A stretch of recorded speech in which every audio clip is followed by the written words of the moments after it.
सभी साथियों को नमस्कार। दोस्तों, यदि आप राजस्थान से बिलोंग करते हैं तो ये वीडियो आपके लिए बहुत ही खास होने वाला है, क्योंकि इस वीडियो में हम राजस्थान के मुख्यमंत्री भजनलाल शर्मा के द्वारा जो भी नई योजनाओं की घोषणा की गई है, जो भी योजनाओं में विस्तार किया गया है, उसकी पूरी जानकारी आपको इस वीडियो में जानने वाली है, आपको मिलने वाली है।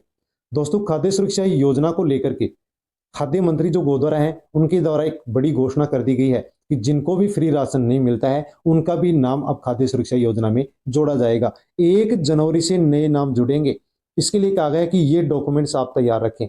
यानी कि दोस्तों, आपके पास राशन कार्ड है लेकिन आपको फ्री राशन नहीं मिलता है, तो अब आपका नाम भी खाद्य सुरक्षा योजना में 1 जनवरी से जोड़ा जाएगा और आपको भी फ्री राशन मिलना शुरू हो जाएगा। लेकिन दोस्तों, उसके लिए आपको कुछ डॉक्यूमेंट्स तैयार रखने होंगे ताकि किसी भी प्रकार से आपको कोई भी समस्या का सामना ना करना पड़े, और जैसे ही 1 जनवरी से पोर्टल शुरू किया जाएगा, वैसे आप आसानी से अपना नाम जुड़वा सके। कौन कौन से डॉक्यूमेंट जरूरी हैं, वो आपको पूरी जानकारी वीडियो के अंदर मिलने वाली है। पेंशन के अंदर वृद्धि होगी, 1750 रुपए तक मिलेंगे, और घर बैठे पेंशनर किस प्रकार से ई केवाईसी करवा सकते हैं, उसकी भी पूरी जानकारी आपको वीडियो में मिलने वाली है। और दोस्तों, आपको गैस, बिजली, पानी जो सब्सिडी मिलती है, वो सीधे आपके बैंक खाते के अंदर अब ट्रांसफर होगी। किस प्रकार से सरकार इस सब्सिडी के ऊपर क्या रूल लेकर के आने वाली है, वो भी आप अवश्य जान लीजिए। दोस्तों, यदि आप सब्सिडी का जो नया रूल आ रहा है, इसके बारे में जानकारी नहीं लेते हैं, तो हो सकता है कि आपकी जो सब्सिडी किसी भी योजना से को लेकर के मिलती है, उसके ऊपर आपके ऊपर गाज गिर सकती है। पालनार योजना को लेकर के भी बड़ी अपडेट आई है, और पीएम किसान सम्मान निधि योजना को लेकर के किसानों के लिए बड़ी खुशी आई है, क्योंकि दोस्तों 18वीं किस्त किसानों को मिल चुकी है, जिसके 2000 रुपए अकाउंट में ट्रांसफर किए गए थे। 19वीं किस्त किसानों को मिलेगी, जो दोस्तों 2000 नहीं मिल करके अब किसानों को 4000 रुपए ये राशि मिलेगी, ये किस्त मिलेगी। किस प्रकार से क्या कुछ अपडेट आई है, वो आप जान लीजिए। आपको 4000 रुपए मिलेंगे या नहीं मिलेंगे, इसके लिए जो खबर आई है, वो खबर आपके लिए बहुत ही जरूरी है। यदि आपने ई वाहन खरीदा है, तो दोस्तों उसके लिए सरकार की ओर से अनुदान देना शुरू हो चुका है, जिसके लिए 200 करोड़ रुपए का सरकार यहां पर दोस्तों बजट जारी कर चुकी है। छोटे वाहनों पर 50,000 रुपए तक और बड़े वाहनों पर 5 लाख रुपए तक का अनुदान सरकार देना शुरू कर चुकी है। इसी के साथ दोस्तों, आरोग्य योजना से 37 जांच फ्री हो चुकी हैं। दोस्तों, आरोग्य योजना का यदि आप लाभ लेना चाहते हैं, आरोग्य कार्ड बनवाना चाहते हैं, तो दोस्तों आप अवश्य ही वीडियो के अंदर जानकारी ले लें कि किस प्रकार से आप आरोग्य कार्ड बनवा सकते हैं और किस प्रकार से आप 37 जांच फ्री करवा सकते हैं। इसकी पूरी जानकारी आपको वीडियो में मिलने वाली है। दोस्तों, इन सभी योजनाओं के बारे में हम जानकारी लेते हैं, उससे पहले आप हमें फॉलो अवश्य कर लें। दोस्तों, आप हमसे अवश्य जुड़े, ताकि आगे भी इसी प्रकार से आपको वीडियो मिलता रहे। और दोस्तों, यदि आपको वीडियो पसंद आए, जानकारी पसंद आए, तो आप लाइक अवश्य करें और अन्य लोगों तक आप शेयर करें, सेंड अवश्य करें। दोस्तों, राशन कार्ड यदि आपके पास है और खाद्य सुरक्षा योजना से आप जुड़े हुए हैं, तो दोस्तों खाद्य सुरक्षा योजना से जुड़े हुए जो परिवार हैं, उनके लिए एक बहुत ही आवश्यक सूचना आ चुकी है, और कहा गया है कि खाद्य सुरक्षा योजना से जुड़े या फिर राशन प्राप्त करने वाले जो भी परिवार हैं, उनके लिए ये सूचना है कि नीचे लिखी जो 3 यहाँ पर श्रेणी है, उन 3 श्रेणियों में से किसी एक श्रेणी के अंदर आप आते हैं, तो खाद्य सुरक्षा योजना के अंदर आपको अपात्र मान लिया गया है। आपको गेहूं लेने का किसी प्रकार से कोई भी हक नहीं है। तो दोस्तों, 3 श्रेणी वाले परिवारों को अपात्र माना गया है और उनको अब फ्री राशन नहीं मिलेगा, उनका नाम खाद्य सुरक्षा योजना से हटाया जाएगा।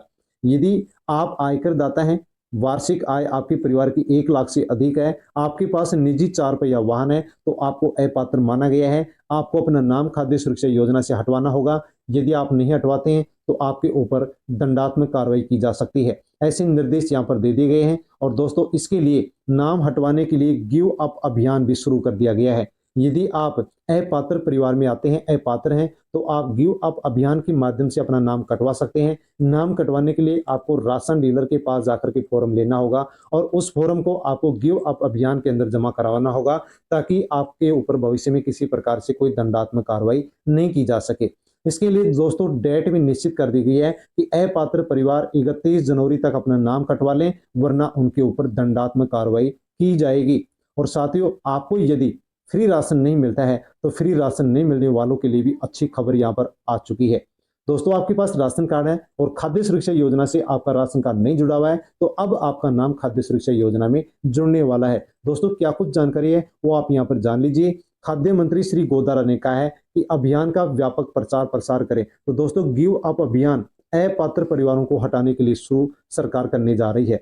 खाद्य सुरक्षा योजना को लेकर के इन्होंने बयान दिया है कि जो भी सक्षम व्यक्ति है, परिवार है, वो अपना नाम आगामी आने वाली 31 जनवरी तक अपनी इच्छा से हटा ले।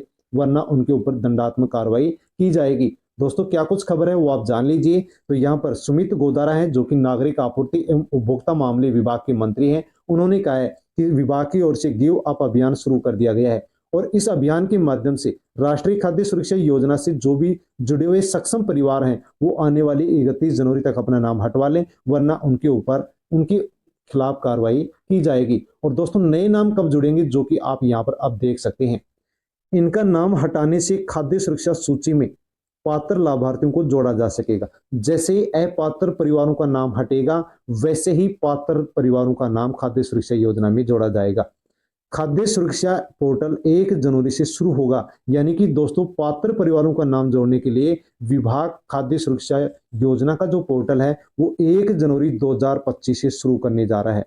दोस्तों 1 जनवरी 2025 से पोर्टल शुरू होगा और जो भी पात्र परिवार हैं जिनको फ्री राशन नहीं मिलता है उनका नाम जोड़ा जाएगा ताकि उनको भी फ्री राशन मिल सके। दोस्तों जैसे ही पोर्टल शुरू होगा वैसे वीडियो के माध्यम से आपको जानकारी दे दी जाएगी। वीडियो का नोटिफिकेशन पाने के लिए आप दोस्तों अवश्य ही हमारे से जुड़े, फॉलो कर लें ताकि आप तक वीडियो पहुंच सके। साथ में दोस्तों यहाँ पर कहा गया है कि खाद्य सुरक्षा योजना से जुड़े जो भी लाभार्थी हैं वो एलपीजी आईडी और आधार नंबर को सीडिंग करवा लें, ई केवाईसी करवा लें ताकि उनको आगे राशन मिल सके। ई केवाईसी नहीं करवाने वालों के नाम खाद्य सुरक्षा योजना की सूची से हटाने के निर्देश दे दिए गए हैं। इसलिए दोस्तों आप अवश्य ही परिवार के सभी सदस्यों की ई केवाईसी नजदीकी राशन की दुकान पर जाकर के 31 दिसंबर तक अवश्य करवा लें। यदि आप ऐसा नहीं करवाते हैं तो आपका परिवार का जो फ्री राशन मिलता है वो आपको नहीं मिलेगा, बंद कर दिया जाएगा। स्पष्ट कहा गया है कि उनका नाम खाद्य सुरक्षा योजना से हटा दिया जाएगा। तो दोस्तों अवश्य आप ई केवाईसी करवा लें ताकि आगे भी आपको राशन मिलता रहे। राजस्थान में पालनहार योजना दोस्तों जो भी अनाथ बच्चे हैं उनके लिए चलाई जा रही है, लेकिन अनेक बच्चों की यहाँ पर जो किस्त है वो बकाया चल रही है। अनेक कमेंट्स प्राप्त होते हैं कि पालनहार योजना की किस्त बकाया चल रही है, तो उनकी किस्त कब मिल सकती है उसके बारे में यहाँ पर आप जानकारी ले सकते हैं कि पालनहार योजना से जुड़े जो भी लाभार्थी हैं बच्चे हैं उनका भौतिक सत्यापन करने के लिए सरकार की ओर से मिशन पालन मित्र अभियान शुरू कर दिया गया है और राजस्थान के सभी जिलों में सभी पालनहार योजना से जुड़े जो भी बच्चे हैं वो भौतिक सत्यापन करवा सकते हैं। यदि भौतिक सत्यापन करवाते हैं तो उनको बकाया किस्त भी यहाँ पर मिलने वाली है। 2024-25 के लिए जो वार्षिक भौतिक सत्यापन में शेष रहे हैं उन सभी बच्चों का 100% भौतिक सत्यापन करने का विभाग की ओर से निर्देश दे दिया गया है। और दोस्तों जिनकी भी बकाया किस्त चल रही है उसके बारे में विभाग की ओर से कहा गया है, सरकार की ओर से कहा गया है कि 15 दिसंबर को जो राजस्थान सरकार अपनी पहली सालगिरह मनाने जा रही है उस अवसर पर पालनहार योजना की जो बकाया किस्त है वो सभी बच्चों की अकाउंट में ट्रांसफर की जाएगी। 70 साल से अधिक आयु के जो बुजुर्ग हैं उनके लिए भी सरकार ने एक नई योजना शुरू कर दी है। आपके परिवार में भी यदि 70 साल या 70 साल से अधिक आयु के बुजुर्ग हैं तो उनके लिए सीएम आयुष्मान आरोग्य योजना शुरू कर दी गई है, जिसका लाभ 70 साल या 70 साल से अधिक आयु के जो बुजुर्ग हैं उनको मिलने वाला है। और दोस्तों यहाँ पर बताया गया है कि राजस्थान स्टेट हेल्थ इंश्योरेंस जो एजेंसी है उसकी ओर से 70 वर्ष से अधिक आयु के जो भी वरिष्ठ नागरिक हैं उनको निःशुल्क श्रेणी के अंदर पात्र माना गया है और उनको निःशुल्क यहाँ पर इलाज फ्री मिलने वाला है। जो यहाँ पर जन्म डेट है उसके बारे में बताया गया कि जो आधार कार्ड में डेट लिखी हुई है, जन्म तारीख है, उसको यहाँ पर आधार मान करके उन सभी बुजुर्गों को मुख्यमंत्री आयुष्मान आरोग्य योजना से संबंधित कार्ड वितरित किया जाएगा ताकि आसानी से 70 साल या 70 साल से अधिक उम्र के जो बुजुर्ग हैं उनको फ्री इलाज मिल सके। दोस्तों आपके भी परिवार में यदि बुजुर्ग हैं तो अवश्य उनको इस योजना का लाभ दिलाएं। और यदि आपने दोस्तों इलेक्ट्रिक वाहन पहले खरीद लिया है या अब आप खरीदना चाहते हैं तो यहाँ पर ई वाहनों पर परिवहन विभाग अनुदान देने जा रहा है, जिसके लिए 200 करोड़ रुपए का बजट सरकार की ओर से उपलब्ध करवा दिया गया है। परिवहन विभाग की ओर से सितंबर 2022 से अब तक यानी सितंबर 2022 से लेकर के अब तक यदि आपने इलेक्ट्रिक व्हीकल खरीदा है तो आपको अनुदान मिलने वाला है। इसके लिए राजस्थान सरकार ने 200 करोड़ रुपए का बजट भी जारी कर दिया है। दोस्तों वर्ष 2024-25 के बजट में ई व्हीकल प्रमोशन फंड बनाने की घोषणा सरकार ने की थी और कहा था कि 1 सितंबर 2022 से अब तक जो पंजीकृत ई वाहन है उनके ऊपर लगी जो स्टेट जीएसटी है उसका 100% पुनर्ग्रहण या प्रोत्साहन है वो सरकार वहन करने वाली है। और दोस्तों सरकार ने कहा है कि पहले आओ और पहले पाओ के आधार पर यहाँ पर ये रिफंड किया जाएगा, लाभ दिया जाएगा। यदि आपने 2 पहिया वाहन खरीदा है तो आपको 4,000 से लेकर के 10,000 रुपए तक सब्सिडी मिलेगी, अनुदान मिलेगा।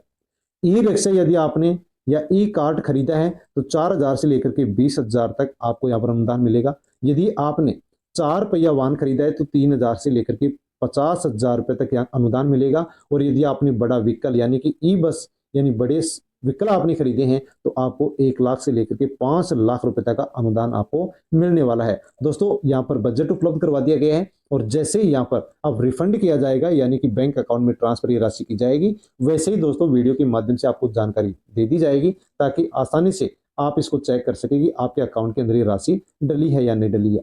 सामाजिक सुरक्षा पेंशन योजना के तहत वृद्धावस्था, विधवा, विकलांग या फिर आपको वृद्धजन किसान पेंशन मिलती है। तो दोस्तों इसको लेकर के बड़ी जानकारी यहाँ पर निकल करके आ चुकी है और कहा गया है कि सामाजिक सुरक्षा पेंशन योजना से जुड़े हुए जितने भी पेंशनर हैं उनको 31 जनवरी तक ई सत्यापन करवाना है, यानी कि उनको वेरिफिकेशन करवाना है। यदि 31 दिसंबर तक आप सत्यापन नहीं करवाते हैं तो आपकी जो पेंशन है वो अटक सकती है, आपको पेंशन नहीं दी जाएगी।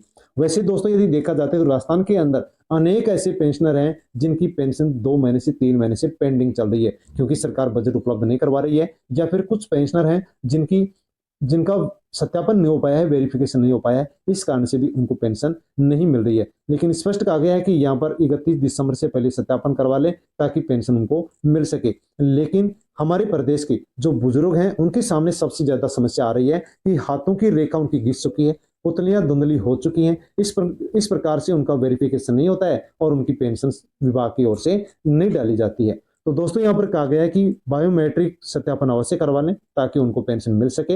लेकिन बुजुर्गों के सामने सबसे बड़ी समस्या है, अभी तक विभाग की ओर से बुजुर्गों के लिए कोई भी इस समस्या का हल नहीं निकाला गया है। जैसे ही निकाला जाएगा वैसे ही आपको जानकारी दे दी जाएगी।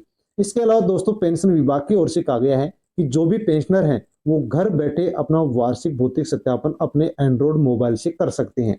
कैसे कर सकते हैं तो इसके बारे में बताया गया है कि यदि आप घर बैठे अपने मोबाइल से यदि आप भौतिक सत्यापन करवाना चाहते हैं तो दोस्तों कहा गया कि एंड्रॉइड जो मोबाइल फोन है उस फोन के प्ले स्टोर में आपको जाकर के राज एसएसपी मोबाइल ऐप को आपको इंस्टॉल करना होगा और इसको इंस्टॉल करने के बाद में आप इसके माध्यम से आप घर बैठे भौतिक सत्यापन किसी भी पेंशनर का कर सकते हैं। दोस्तों यहाँ पर जैसे आप इस ऐप को ओपन करेंगे, मोबाइल का जो कैमरा है फ्रंट कैमरा वो ओपन होगा, फोटो कैप्चर होगी खींचेगी, उसके बाद में आपको लास्ट में जो वेरिफिकेशन का ऑप्शन आएगा उसके ऊपर क्लिक करना होगा। जैसे आप वेरिफिकेशन के ऑप्शन पर क्लिक करेंगे वैसे आसानी से आप घर बैठे अपने मोबाइल से किसी भी पेंशनर का सत्यापन कर सकते हैं ताकि उनको आसानी से पेंशन मिल सके। इसी के साथ दोस्तों राजस्थान के अंदर आयुष्मान आरोग्य कार्ड शुरू कर दिया गया है, एक नई योजना शुरू कर दी गई है। राजस्थान में 37 फ्री जांच करने के लिए सरकार ने आयुष्मान आरोग्य योजना शुरू कर दी है, जिसके लिए शिविर भी 15 दिसंबर से शुरू होने जा रहे हैं। दोस्तों यदि आप भी 37 फ्री जांच करवाना चाहते हैं या अपने परिवार के किसी भी सदस्य के बीमार होने पर यदि आप जांच करवाते हैं तो 37 जांच आप इस कार्ड के माध्यम से फ्री करवा सकते हैं। दोस्तों इसके जो शिविर शुरू किए जा रहे हैं उनमें जाकर के आप इसका कार्ड बनवा सकते हैं। क्या कुछ खबर है वो आप जान लीजिए कि राजस्थान सरकार का एक कार्यकाल यानी कि 1 वर्ष पूर्ण होने पर सरकार अपनी पहली सालगिरह मनाने जा रही है। इस अवसर पर चिकित्सा एवं स्वास्थ्य जो मंत्री हैं गजेंद्र सिंह खींवसर, उनकी पहल पर मुख्यमंत्री आयुष्मान आरोग्य जो शिविर है उनका आयोजन किया जा रहा है। इन शिविरों का आयोजन 15 दिसंबर से लेकर के 31 जनवरी 2025 तक दोस्तों आपके नजदीकी जो भी प्राथमिक स्वास्थ्य केंद्र या सामुदायिक स्वास्थ्य केंद्र है उनके ऊपर किया जाएगा। आप नजदीकी प्राथमिक स्वास्थ्य केंद्र, सामुदायिक स्वास्थ्य केंद्र पर जाकर के 15 दिसंबर से 31 जनवरी तक आसानी से आप ये आयुष्मान आरोग्य कार्ड बनवा सकते हैं ताकि आसानी से आप 37 जांच फ्री में करवा सकें। दोस्तों इसके लिए सरकार की ओर से दिशा निर्देश कलेक्टरों को दे दिए गए हैं और आप आसानी से इसका लाभ ले सकते हैं। पीएम किसान सम्मान निधि योजना की दोस्तों आपको 18 जो किस्त है वो 2,000 रुपए की मिल चुकी है, लेकिन जो 19वीं किस्त है इसका इंतजार आप कर रहे हैं तो दोस्तों आपके लिए बहुत ही अच्छी खुशखबरी निकल करके आ चुकी है। किसानों के लिए अच्छी खुशखबरी आई है कि किसानों को जो 19वीं किस्त मिलेगी वो 2,000 के बजाय अब 4,000 रुपए मिलने वाली है, क्योंकि दोस्तों यहाँ पर जो सरकार है वो किसानों की आय को 2 गुना करना चाहती है। यहाँ पर आप ये पूरी जानकारी ले सकते हैं कि पीएम किसान सम्मान निधि योजना से 18 जो किस्त है उस 18 किस्त के लिए 9.58 करोड़ किसानों के अकाउंट में 20,657 करोड़ रुपए डाले गए हैं। ऐसी बात मदन राठौड़ ने कही है। लेकिन दोस्तों 19वीं जो किस्त है वो आपको 4,000 रुपए मिलने वाली है, जिसके बारे में आप यहाँ पर ये खबर जान सकते हैं। भाजपा प्रदेश अध्यक्ष मदन राठौड़ ने राज्यसभा के सवाल पर कृषि मंत्रालय ने किसान की आय दोगुनी करने के संबंध में जवाब दिया है। यानी कि दोस्तों राज्यसभा में सवाल पूछा गया था कि किसानों की आय आप दोगुनी करेंगे या नहीं करेंगे, तो जो कृषि मंत्रालय है उन्होंने कहा है कि किसानों की आय दोगुनी हम करेंगे, ऐसा जवाब यहाँ पर भेज दिया गया है। तो जो 6,000 रुपए पीएम किसान सम्मान निधि योजना के माध्यम से हर वर्ष किसानों को मिलते हैं, अब ये राशि किसानों को 12,000 हर वर्ष मिलने वाली है। तो जो 19वीं किस्त मिलेगी वो किसानों को 2,000 रुपए नए मिल करके अब 4,000 रुपए मिलने वाली है। तो दोस्तों किसानों के लिए अच्छी खुशखबरी है कि 19वीं किस्त जो कि जनवरी के एंड या फरवरी के फर्स्ट में मिलने वाली है, वो अब किसानों को 4,000 रुपए के रूप में मिलने वाली है। दोस्तों यदि आप किसी भी योजना का सब्सिडी के माध्यम से लाभ ले रहे हैं तो उसके बारे में एक नया रूल सरकार लगाने जा रही है, उसकी जानकारी भी आप अवश्य ले लीजिए। देश भर में शिक्षा, सड़क, स्वास्थ्य से भी ज्यादा सब्सिडी में खर्च कर रही है राज्य सरकारें। यानी कि दोस्तों शिक्षा, सड़क, स्वास्थ्य के ऊपर सरकारें ज्यादा फोकस नहीं कर रही हैं और अब उपभोक्ताओं को सब्सिडी के माध्यम से सबसे ज्यादा लाभ दिया जा रहा है, सबसे ज्यादा पैसे सरकारों के द्वारा खर्च किए जा रहे हैं। बिजली, पानी या फिर गैस या अन्य और भी किसी योजना की यदि आप सब्सिडी लेते हैं तो अब सरकार आपके सीधे खाते के अंदर ट्रांसफर करने वाली है। यानी कि दोस्तों आप किसी भी योजना की सब्सिडी लेते हैं, अनुदान लेते हैं, तो आप उस योजना का जैसे ही लाभ लेते हैं तो वैसे आपको सब्सिडी दे दी जाती है। लेकिन दोस्तों अब आपको पूरा पैसा दे करके उस योजना के अंदर जमा करवाने होंगे और उसके बाद में आपको जो भी सब्सिडी मिलती है या अनुदान मिलता है वो उपभोक्ता के अकाउंट में सीधा ट्रांसफर किया जाएगा। अब आपको पहले छूट नहीं दी जाएगी बल्कि बाद में आपके अकाउंट में जो छूट की राशि है वो ट्रांसफर की जाएगी। ये सरकार लागू क्यों करने जा रही है, उसकी सरकार ने यहाँ पर फायदे बताए हैं कि डायरेक्ट कैश ट्रांसफर होने से अपात्र जो लाभार्थी थे उनकी छटनी हो चुकी है। इस कारण से सरकार ने 3.48 लाख करोड़ रुपए बचा लिए। यानी कि दोस्तों ट्रांसफर यदि कैश किया जाएगा, अकाउंट में किया जाएगा, तो जो अपात्र लाभार्थी हैं उनके नाम यहाँ पर हट जाएंगे। इसी के साथ सब्सिडी की जगह यदि कैश पैसा उपभोक्ताओं के अकाउंट में जाएगा तो वो पैसा फिर मार्केट में आएगा, जिससे कि मार्केट को भी यहाँ पर फायदा होगा। इसके अलावा फायदा बताया गया है कि पैसा यदि अकाउंट में डाला जाएगा तो कंपनी की जो उधारी है वो भी नहीं बढ़ेगी और सीधे खाते में मिली जो राशि है वो बाजार के अंदर उपभोक्ता के द्वारा खर्च भी कर दी जाएगी, जिससे कि यहाँ पर बाजार को भी अच्छा फायदा होगा। दोस्तों आपने ये तो जान लिया कि जो सरकारें हैं वो सब्सिडी पर सबसे ज्यादा पैसे खर्च कर रही हैं, लेकिन राजस्थान के अंदर जो सब्सिडी पर पैसा खर्च किया जा रहा है उसके अंदर सबसे ज्यादा 97% जो सब्सिडी का पैसा है वो बिजली के ऊपर खर्च किया जा रहा है। क्योंकि गहलोत सरकार के द्वारा राजस्थान में फ्री बिजली को लेकर के 2 योजना शुरू की थी, चलाई गई थी। एक योजना थी घरेलू फ्री बिजली योजना और दूसरी थी कृषि फ्री बिजली योजना, जिसका लाभ उपभोक्ताओं को राज्य में मिल रहा है। लेकिन जो सब्सिडी पर सबसे ज्यादा पैसा खर्च किया जा रहा है दोस्तों, उसमें सबसे ज्यादा बिजली के ऊपर खर्च किया जा रहा है। राजस्थान में 97% जो सब्सिडी का पैसा है वो बिजली पर खर्च किया जा रहा है। दोस्तों राजस्थान में जो फ्री बिजली योजना चल रही है इनके ऊपर इस प्रकार से अब गाज गिर सकती है। इन योजनाओं को सरकार यहाँ पर बंद भी कर सकती है या इसके साथ ही अन्य और कोई भी फैसला ले सकती है, क्योंकि सब्सिडी पर जो पैसा खर्च किया जा रहा है वो सबसे ज्यादा बिजली विभाग के अंदर खर्च किया जा रहा है। दोस्तों यदि आप या आपका परिवार का कोई भी सदस्य विकलांग है और उसने यदि विकलांग प्रमाण पत्र बनवाया है तो दोस्तों अब आपको उस प्रमाण पत्र को जन आधार पोर्टल पर अपडेट करवाना होगा। दिव्यांगता प्रमाण पत्र अब जन आधार पोर्टल पर अपडेट करवाना जरूरी होगा। अपडेशन के अभाव में यानी कि आप अपडेट नहीं करवाते हैं तो आपको फिर किसी भी योजना का लाभ नहीं मिलेगा।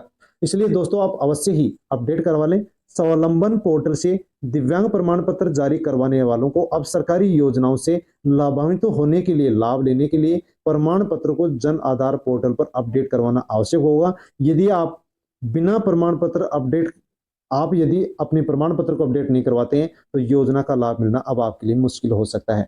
तो दोस्तों आपको अवश्य ही दिव्यांगता प्रमाण पत्र जो आपका है उसको ई मित्र पर जाकर के जन आधार पोर्टल से अपडेट करवा लें। यहाँ पर अधिकारियों के द्वारा भी कहा गया है कि जिन भी दिव्यांगों के दिव्यांगता प्रमाण पत्र नए स्वावलंबन पोर्टल से बने हैं वो ई मित्र के माध्यम से जन आधार में अपडेट कराएं, ताकि उनको हर किसी योजना का लाभ मिले, वरना उनको किसी भी योजना का लाभ नहीं मिलेगा।